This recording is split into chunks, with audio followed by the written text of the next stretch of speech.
नमस्कार, मी वैद्य अतुल देशमुख. बाहेरून आल्यानंतर पाय धुणं अशी एक सवय आपल्या पूर्वजांनी घालून दिलेली आहे. ती सवय किती चांगली आहे याच्याविषयी थोडीशी माहिती घेऊ आपण.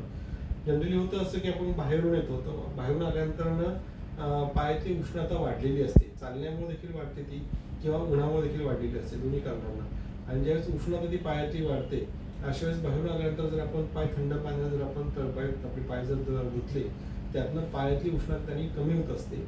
आणि पायातली उष्णता कमी झाल्यामुळे ऑटोमॅटिक डोळ्याची उष्णता देखील त्यातनं कमी होण्यास मदत होत असते. कारण असं आहे की आपल्या पायामध्ये काही मज्जातंतू असतात जे आपल्या डोळ्याशी कनेक्टेड असतात.